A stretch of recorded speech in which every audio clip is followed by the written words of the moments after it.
Do you ever catch yourself thinking, how can I make work a lot more pleasant and less of a drag?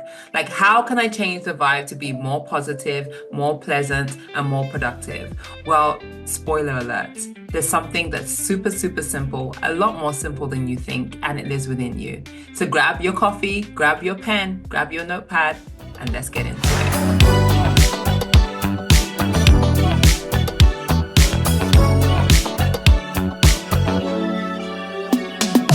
Hey everyone, Paige Rakintorin here. So excited for you to join this episode. So today we're going to be talking about one of the most underrated tools that can be used to transform your work life. And that tool is encouragement. Yep, it's encouragement. You know, the Bible tells us that we should not just encourage others, but we should also encourage ourselves. And it's actually mentioned over 30 times in the New Testament. Encouragement, encouragement, encouragement. So it's a huge tool that can, again, change the trajectory of your career. And we're going to be talking all about it today. So what is encouragement? Well, the word encouragement is actually used interchangeably with the word exaltation. And again, it's mentioned over 30 times in the New Testament alone. And if we look at Romans 12, it's actually a spiritual gift that God has given us. And it's given it to us to build up the church, to serve others, and to fulfill your purpose. And it's also given to us to help us express God's love to others. And when we look at the definition of what exaltation is, it says that it is a God-given desire, ability, and power to uplift others and inspire them to trust God, use their gifts, and take positive action. So today I am going to be sharing 5 ways in which you can become the Chief Encouragement Officer, the CEO of your workplace, so that you can not only uplift and encourage others, but you can also lift and encourage yourself, and you can change your work environment for the good. So if you are ready, again, get your pen and paper and see me on the other side. So number one, a CEO provides positive reinforcement. Now, let's just define what positive reinforcement is. Positive reinforcement is something that when you reward a behavior, the expectation is that it will be repeated. And it's actually something that I use a lot with my children, right? So for my daughter, if she is doing well, I'm like, you better go, girl. And if my son is absolutely killing it, I'm like, you better go, boy. And my kids love it because they repeat the behavior and mommy's happy, right? But it's something again that we could be used that could be used in the workplace, right? Finding ways in which you can provide positive reinforcement to your teams. So what does that look like? Well, maybe it's giving that verbal praise, or maybe it's providing a tangible gift, a gift card or something, or an actual award, or maybe it's providing feedback. Right? These are simple, basic ways in which you can provide positive reinforcement to your team.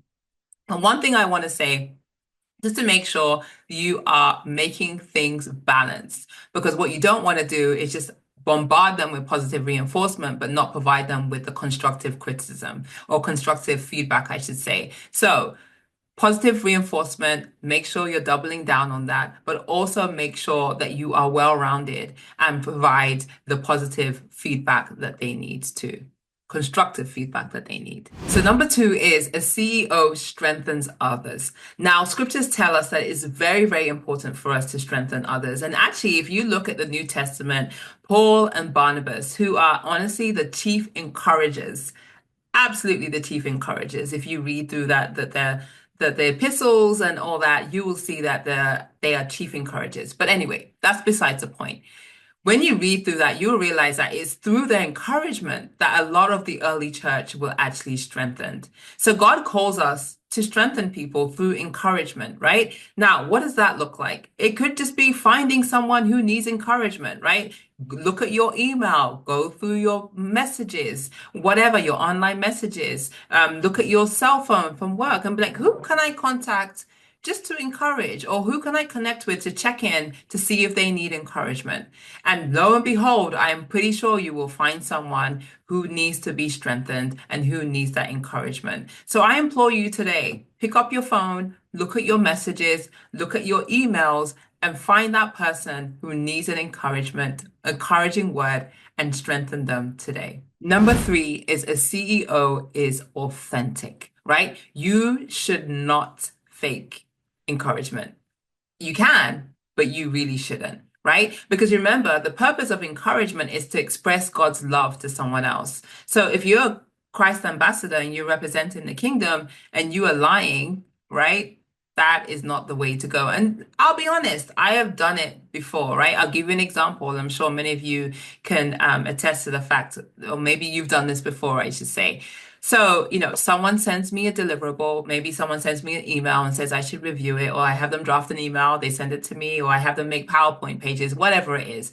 And they send it to me, and I'm like, wow, great job. Thank you so much. And then I go in and edit the whole thing. Yeah, I lied. I lied. I sent them encouragement to say, great, thank you so much. This is great. But it wasn't great because I changed the whole thing before I sent it off to the next person. So you should not lie. If you have no words of encouragement, it's better for you not to say anything than you to say something and not mean it. Number 4, a CEO focuses on the person and not the problem. You see, when you're a CEO, you don't just focus on solving the problem, you focus on uplifting and encouraging and inspiring the person, right? So, what does that look like? That could look like taking time to listen to the person. It could look like getting out of action mode and focusing on the person and figuring out what they need. Because here's what I've come to understand, that when you focus on the person, the problem automatically solves itself out. I don't know how God does it, but He does it. So next time you're in a bind or you're in a situation, focus on the person. And when you focus on the person, the problem will solve itself. Don't get me wrong. I understand there will always be a problem, but put the person first and the problem will solve itself.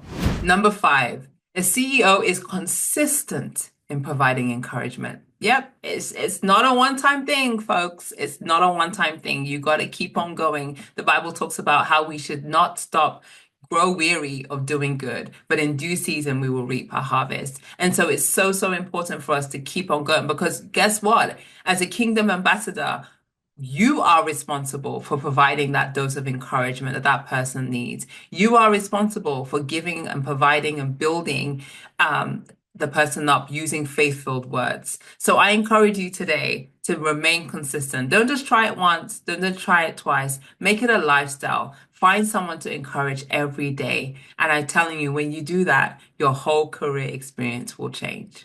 Okay, I hope this video gave you something to think about or even just encourage you in some way. If it did, feel free to drop your notes inside the comments. I would love to hear from you.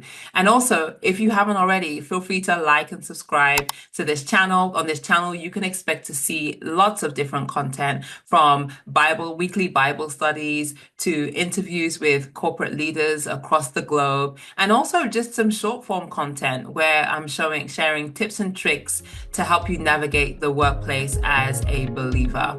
So stay tuned for more. Excited that you joined today, and I'll see you in the next episode.